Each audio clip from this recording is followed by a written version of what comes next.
as hy nie sy hande in die merke kan insteek en dit sien nie, sal hy nie glo nie. En dan verskyn Jesus aan hom, en dan glo Thomas. Dan sê hy, my Here en my God. Dan lees ons ook van Petrus. Petrus, wat Jesus verloor.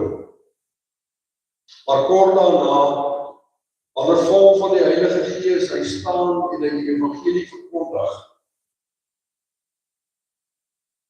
Dan doen hy dit, omdat hy glo.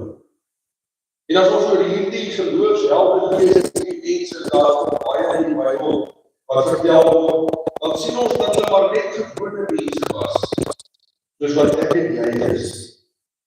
Want hulle het geen geleerdheid gehad nie. Want hulle was nie gereken in die samelewing. Maar hulle het geglo. Nou kan ons mekaar vanoggend ook vra, hoe lyk my en jou geloof? Hierdie geloofshelde, hulle kon glo, omdat hulle naby aan die Here geleef het, en omdat hulle 'n lewende verhouding met hom bestaan. En dit is al hoe ek en jy ook kan lewe. Ek en jy moet 'n lewende verhouding met die Here bestaan. Ons moet sy woord lees. Maar ons moet nie net lees nie. Ons moet dit met aandag lees. Ons moet dit ook dink, dit wat ons gelees het. En dan moet ons ook oor die Here praat. En dis die wonderlikste wat die Here vir my en jou gedoen het. Jesus aan die kruis sterf. Dus keer nie voor ons af. En die waarheid vir my en jou nodig om direk met hom te praat enige tyd en enige plek.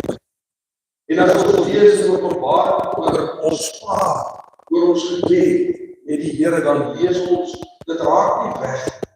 Dit lees soos in 'n videobank voor God. Ons gebede wat ons met hom praat, raak nie weg.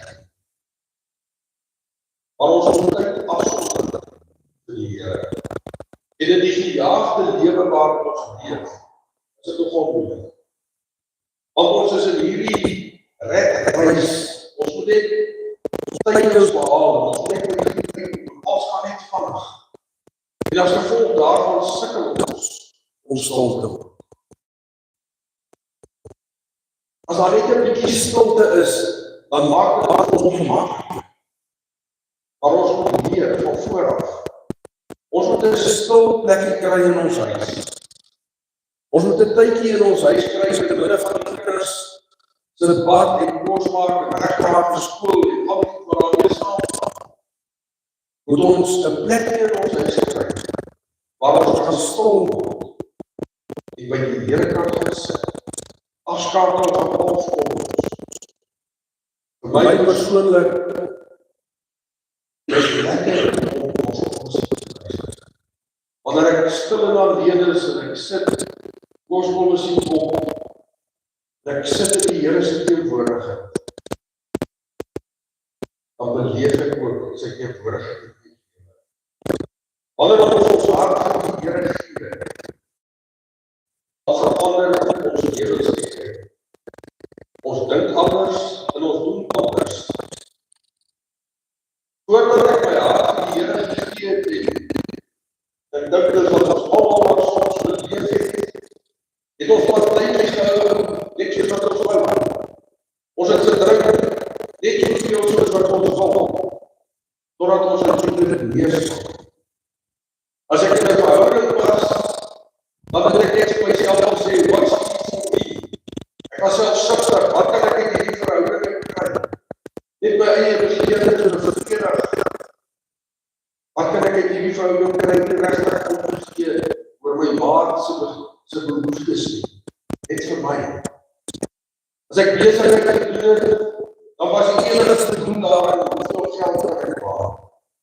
Al beteken dit dat ek ook eers moet optree. Maar dan saam met die ander nadeel. En dis die wêreld waar buitekant. Ons sien maar op die TV en op die